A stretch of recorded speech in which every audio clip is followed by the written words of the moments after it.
Today, I wanted to pop in live and just tell you another great secret, an insight that I know.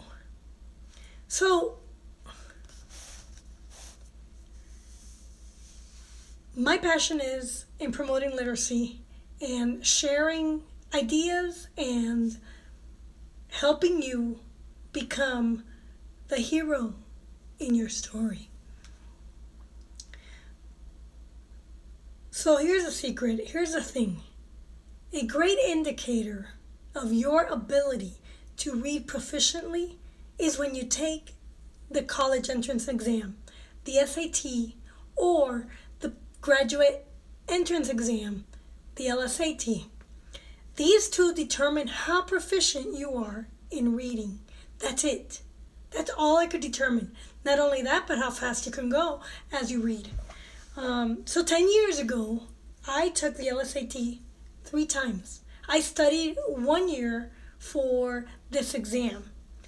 And while in the end, I did not get accepted into law school because my score was too low, it did shine a light on my inability to read well. So despite the fact that I didn't go to law school, I did go to law school, and I spent some time with law students and learning law with 2 L's and 3 L's. So it was a good eye-opener for me, and it strengthened my reading skills a lot. And that later, as I was searching for an avenue to learn law, because that's what I wanted, and my conflict was that I could not go to law school the traditional way. I discovered that I could learn law through the paralegal program, and so I enrolled in an ABA accredited paralegal program. I am a paralegal by trade, and I did attend an ABA accredited paralegal school, and it was a very good paralegal school. I had very good instructors and professors of law that taught our classes. And the interesting thing is that we paralegals know as much or more than a lawyer does in knowledge, that is. But it takes us about 20 years to get to where a lawyer is with experience. So our knowledge allows us to gain the same ability that a lawyer has. The big difference, though, is this. As a paralegal, the only thing I cannot do is tell your story. That's right. I cannot take your story and tell your story in a compelling and clear manner and represent you in court. But I am allowed to draft your story, give it to my lawyer boss, and he gives it back, edits it, I draft it again, he edits it, I draft it again, until your story is just perfect, and he could go into court, tell your story, and win your case in whatever fashion, or at least give you lesser amount of punishment, or whether that's less punishment or an acquittal or whatever. The lawyer with the best storytelling techniques wins the case. That's the truth. As a paralegal, I do everything a lawyer does, and I learned how to do everything a lawyer does. Practically speaking, I helped a lawyer with research and drafting and interviewing. I help them with office work, with secretarial work, you name it. It is a very, very, very demanding career, and if you don't have other demands in your life, it is a very rewarding career. I got trained to read, write, and analyze law and put stories help the lawyer put the story together for his client.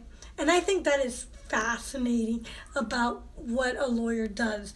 But the key difference is that I cannot tell your story for you. That's it. You cannot pay me to advise you on how to tell your story. If you represent yourself, you have to tell your own story.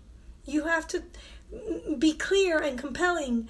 And the only thing I can do is actually point you to the law and tell you this is where to find the law. This is a template for how to write your story. This is the form that you have to use. That's all a paralegal can do. We cannot charge for that kind of work. We didn't get our license. I cannot charge you to advise you. And I cannot set fees. So that is the biggest difference. And because I could get in trouble, it's unethical. Lawyers go to school and they pay all this money, $100,000, to get their license, and on top of that, they have to pay to take an exam at the end of the 3 years and get that license. So it sort of is unfair, but it is also unfair that I was excluded, and I also feel that I would have been a very good lawyer had they let me into their program. It's crazy because we paralegals do a lot of the same things that lawyers do. And what's funny is that for most Americans are sufficiently able to read at a level 2 or better. But most Americans can't proficiently read at a level 2 or better. Is that crazy?